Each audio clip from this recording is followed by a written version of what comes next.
Okay, just give me a second.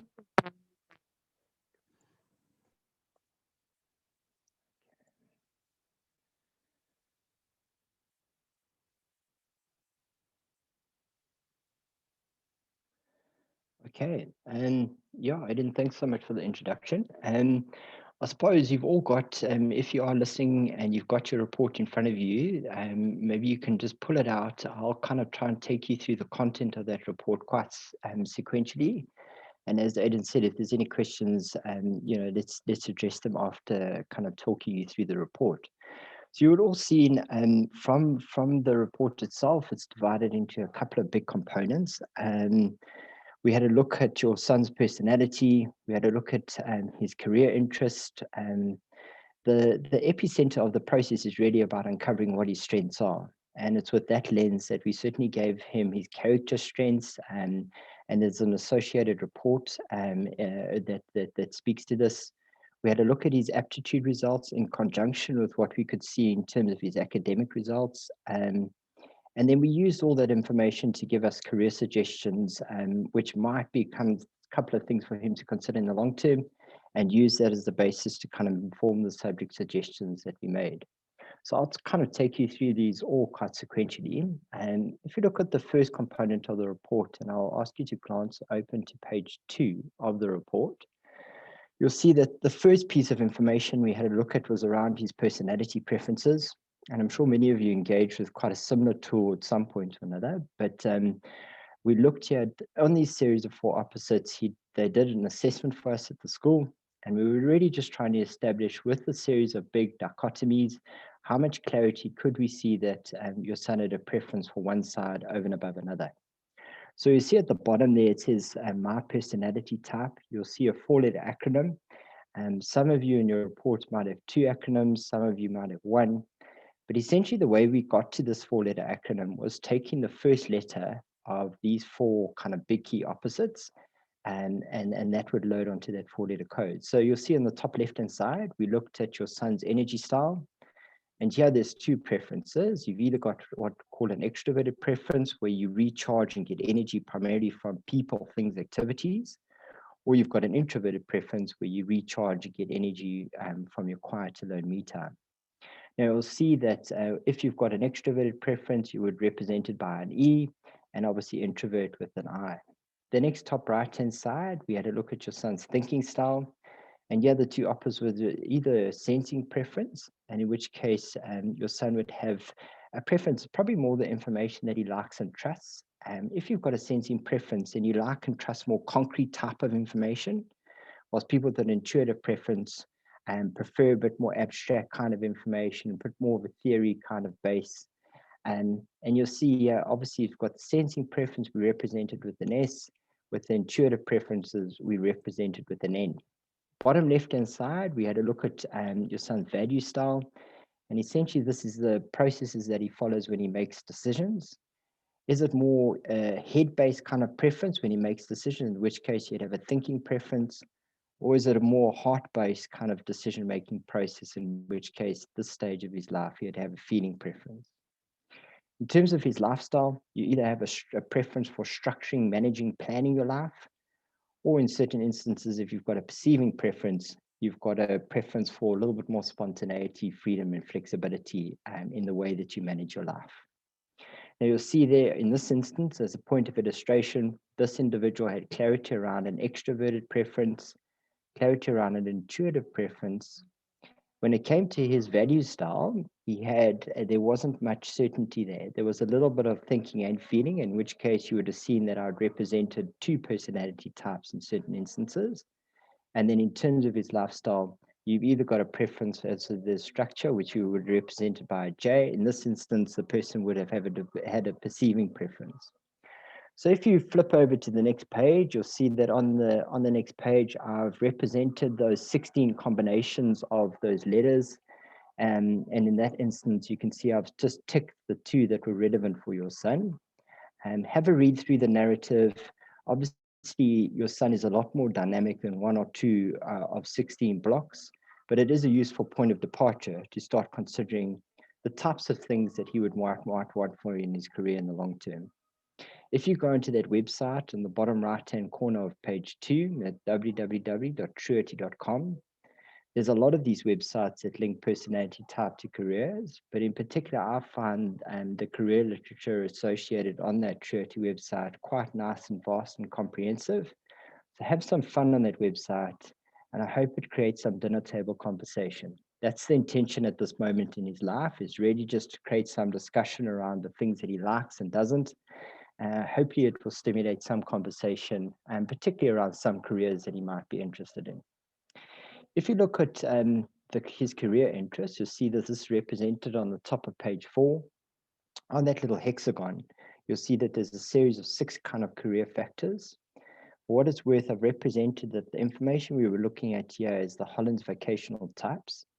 And I've given you a website at the bottom right-hand corner that you can go and have a look at around Holland's vocational types, but there's a whole lot of them on the internet. You just Google Holland's vocational types, and predominantly what they do is they represent your top 3 interests. And in this instance, as a point of illustration, the individual had an artistic interest, the enterprising interest, and a realistic one. I've represented it on your son's report in the order from which they came out. But for what it's worth, I think I always like to use this instrument in the context of his interest as they are at that point in his life, but also just use the opportunity here to eliminate some obvious options. So for example, you could see in this individual never really had an interest for that investigative factor. So perhaps just ask the questions, if he doesn't like the physical science as an example, and he doesn't have the investigative factor, well, just probably it's pointing to the fact that he's not really overly interested in, number one, maybe the subject, maybe also in terms of the careers that might emanate from that in the long term. The next piece of information we had a look at was around his character strengths. And this is a really recurring theme of the report, and it's a recurring theme of the process, is to try and uncover what his uniqueness is, and as best as possible to try and leverage off that uniqueness in the long term.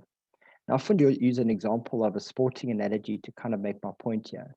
And it's quite an interesting kind of example. And there's Cristiano Ronaldo and Lionel Messi, and two of probably one would argue the 2 best footballers in the world. Now, when you look at their statistics, it's quite an interesting kind of point. They, if I had to kind of pick up a textbook and it said to me, how to become a perfect footballer, they would say to me, when I dribble the ball, theoretically, I should have an equal ratio between my left and my right foot. Now, it's quite interesting. When you look at the statistics for somebody like Cristiano Ronaldo, it's pretty well balanced. He's got 5 on the left, 4 on the right. Perfect footballer in many senses. But if you look at Lionel Messi's statistics, it's really interesting. If you look at his ratio between left and right, he averages, I think, 8 on the left, 1 on the right. And the point I'm trying to illustrate is if Lionel Messi from a young age gone to a textbook and tried to say, listen, I need to be a perfect footballer, I have to have an equal ratio between left and right, one would argue that maybe he wouldn't have reached the heights of what he's eventually reached in his career. The point is that maybe the route to success is less about being perfect. It's actually more around uncovering what your uniqueness is and trying his best to play to that in the long term. Now, that could mean using, when you're choosing a subject, of the lens of saying, oh, where are my strengths and how best can I play to that? So my next 2-3 years at school is an exciting, enjoyable experience. And I can get the most from my academic kind of journey. Or it's a kind of saying, okay, well, look, let me try and focus my energy on the things that are not really good, with the pursuit of being perhaps like my friend next door, or my mom or my dad. And one would argue it's about celebrating your son at this particular point of his life. So this Gallup Strength Center, you can go and download his report. He did an online assessment for me, which he created an account. And he's got that username and password. And if you've forgotten it, please don't stress about it. But you can go and download that report on the gallupstrengthcenter.com.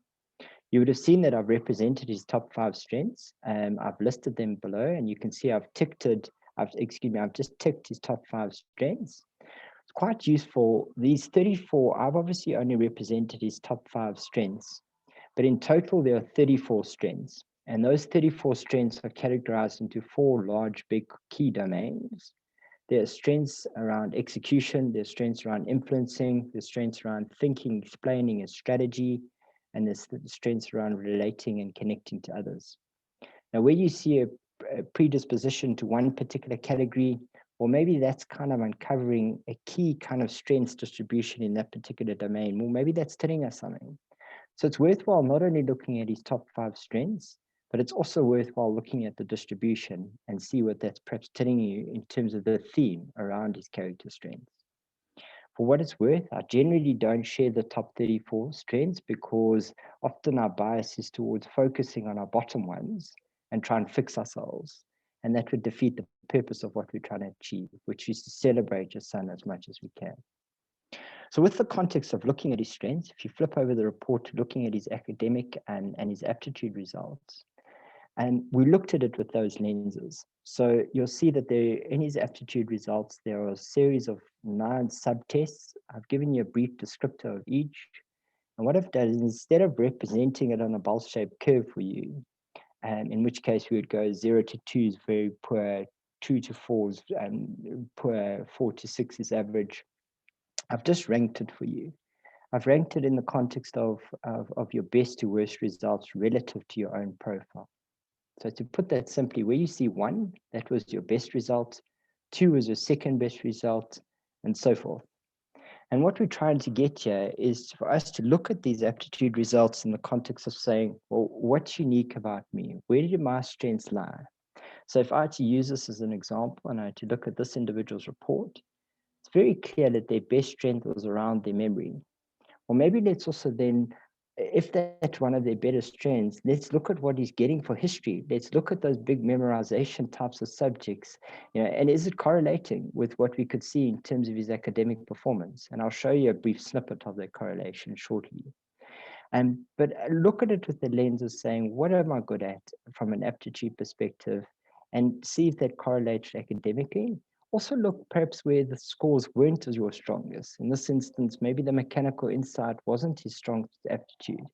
And therefore, we probably got to look at the combination of that and maybe things like your calculation and nonverbal reasoning. And if those all don't load very strongly, and if it's not really supported by being very strong with subjects like your maths and your physics, etc., well, then perhaps we need to ask ourselves those questions when we're choosing those subjects later on.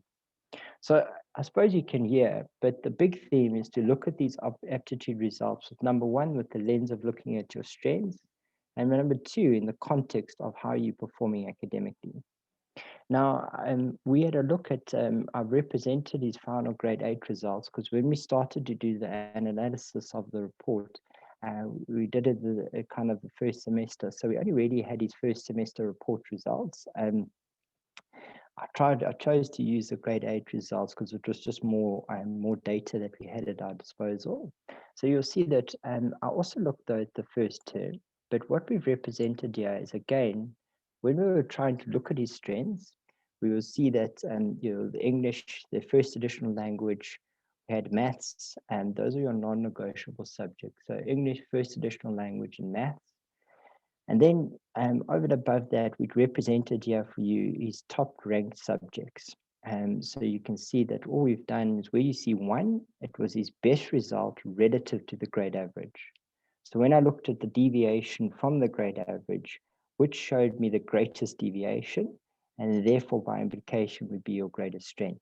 So we've listed your top 3 ranked subjects. Have a look at those with particular reference, of course, to say, well, look, if that's correlating to what I saw from an academic or aptitude perspective, then maybe that's painting a nice picture for myself that there is where my strengths lie. You'll see that if you look, carry on to page 6, we start to get into kind of this discussion around what the long term might mean for your son. Now, often what we're trying to do here is to just get a litmus test of some career options that he perhaps might be wanting to consider at this particular point of his life. He is inevitably going to change over the next year or 2. But perhaps it's our first point of departure to start looking at how he's changed against this backdrop in the next year or 2. A big focus for you is to give him a full range of, I try to aim at giving him 11 or so careers. And I really think the conscious effort is to make sure that the careers that we provided at the top half of page 6 would certainly be accessible with the subject package that we suggested later on. I suppose like anything, this is very much a process. And just if any of the boys are listening, there's no pressure to be able to, no pressure that you need to be feeling about having to define your career at grade 9. It's unrealistic, and I wouldn't feel under any of that pressure. But what I would be saying to you is that have some fun with some of these career options. If you can come back to me grade 11 and there's one or two that really struck your fancy, well, that's fantastic. Therefore, we've got something to work with when we start to look at how to position you later on from a tertiary perspective. And I hope that a few in these 11 kind of strike your interest. And if there's none, that's, I suppose, not a great scenario, but we can certainly add to the list and have some fun around a few kind of long-term options for yourself and start crystallizing your thinking as you start to move in towards your higher grades of your senior educational experience.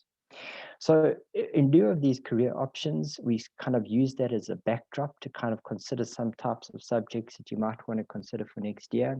You'll see the subject categories offered on the left-hand side, offered at the school, and you've got a phenomenal kind of array of subjects at the school. If you look at the compulsory subjects, we've represented there on the right-hand side. There's English, your first additional language, your life orientation, your core maths or maths lit. And very importantly, if I have suggested maths lit, and it's really just in accordance with that principle of how best to play towards your strengths. And I have certainly made a conscious effort to make sure that the careers will all be accessible if you had to move to maths lit. And it's really not a good or bad scenario. It's just what's right for you. And by all means, if you want to start with a core, I suppose the message I'm trying to give you is that it's not at the end of the world if we move to lit. There will always be options for you. And in some instances, we might want to say that playing to my strengths might mean that we must really push into the languages and the subject like history, for example, and really max out on the aggregate to set me up for long-term success. And then lastly, in terms of your subject choice considerations, you'll see that there's, I've obviously suggested 4 suggestions here for you. The first 3 choices would be the ones that I would kind of, gravitate towards. There's obviously, we only need to select 3 choices for next year, but I didn't want to just leave it at 3 in case you didn't like one of them and you've got nowhere to move from there. So I've given you 4. I have made sure that the first 3 go in accordance with the subject lines, that Mr. Smith gave us. But if you are going to use that 4th one, just make sure there's due consideration to the subject lines. So there are things for you to work with there. And most importantly, as I said, like we're trying to play towards your strengths in terms of your subjects, and that's obviously looking at that across the board. Also to try to play as much as possible to what your son was telling me he likes. And I suppose in this process is about listening to the boys as much as we can. So if there's synergy around what your son wanted to take as well as what I'm kind of suggesting, well, that's a great outcome for us. And there's certainly alignment. I'm in agreement with him. And I think those subjects for him will work very well for him in the long term. So hopefully that's some food for thought. I mean, obviously this process is not one to be taken in isolation.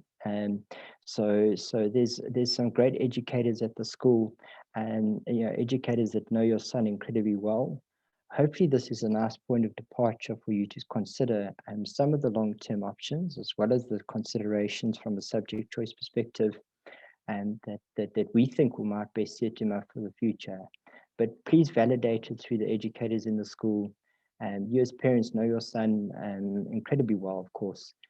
So I suppose what we're trying to do is to say to your son that there's multiple heads around him, there's multiple support, and hopefully that through the process that he feels supported in making a decision that's best for him in the long term. So I suppose in conclusion, Ashish, I can't emphasize what a privilege it is to have engaged with you in some small shape, form or another, and your children. And I suppose in this journey, it's not much excitement to kind of look forward to for the future.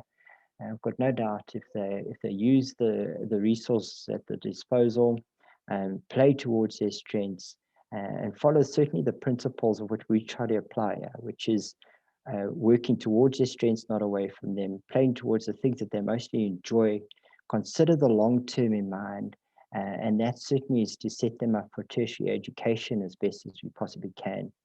We certainly in the background have had quite good data to support how subjects play out in the long term.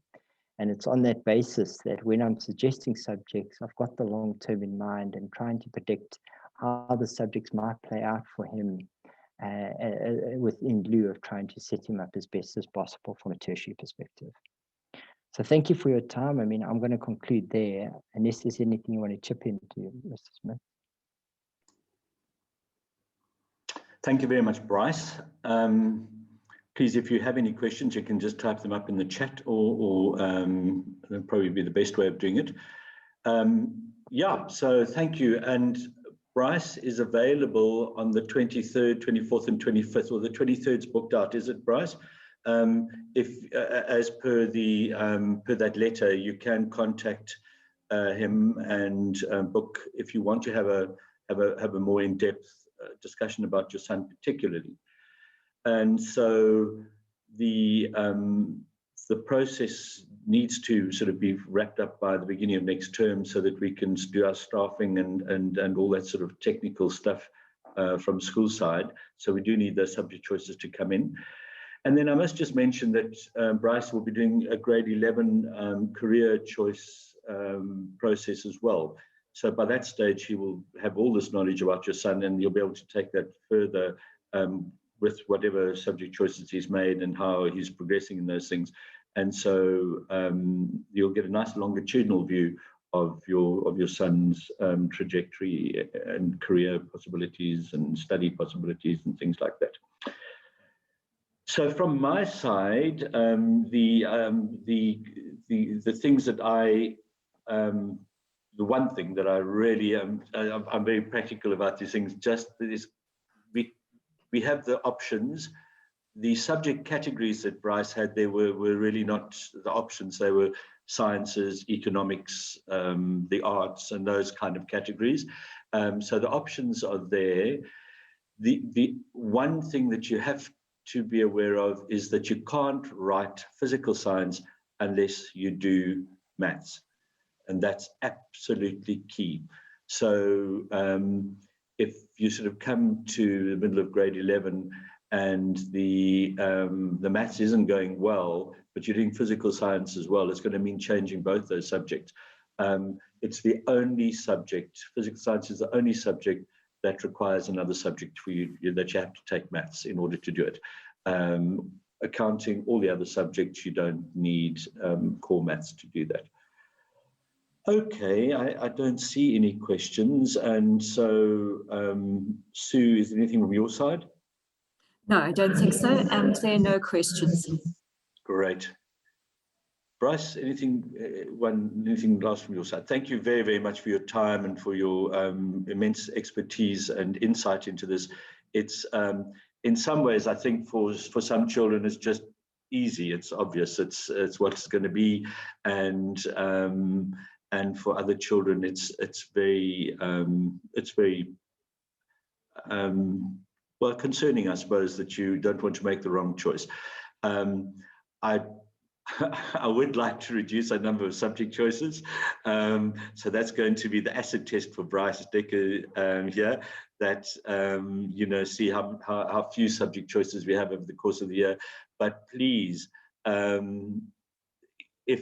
if your son feels by June, this is not what he thought it was going to be, take business studies, never seen it before, tries it and thinks, oh no, that's not what I thought it was going to be. He can, of course, just come and see me and change his subject. And we allow subject changes up to the end of grade 10, possibly first term in grade 11, but please no later than that. You can see it would not be sensible to be starting a new subject any later than that. Maths, I do allow changes to maths later on than that, but I don't really like to change any other subjects. So great, good. Sorry, Mr. Smith, we have a question. Oh, do I? Okay. How likely? Yes, can you see it? Yeah. How likely is it you can? offer business studies and accounting in the subject choice. That's been, oh no, you can do both. Tessa, so you could do business studies in option 5 and accounting in option 6. The trick then is that you can't do physical science if that's what Rolo were intending to do. So there's no problem with doing business studies and accounting. The ones in option 5, business studies option 5, and accounting is an option 6. It's the trick is to do business studies and science is not possible. That I'm afraid is not possible. There are some lucky boys. If you've got immigrant status, you could then do business studies in option 2. So if you have not been at a South African school for longer than 6 years when you write matric, in other words, if you came into a South African school in grade 7 or later, then you qualify for immigrant status, and you don't have to do you've got a range of options. You don't have to do a South African first additional language, and so you can either do Mandarin or French or something, but you could also do computer applications technology or business studies in option 2. So those boys can, but I'm afraid in option 5, sorry.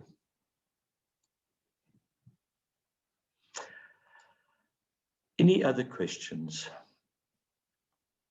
Fantastic. Thank you very, very much. Supper time. Let's go and get something to eat. Bryce, thank you so much for your time. And thank you to all the parents for popping in. And please don't forget to do that online choice by the beginning of next term. Cheers, Bryce. See you. Thanks. Thank you so much, guys. Appreciate your time.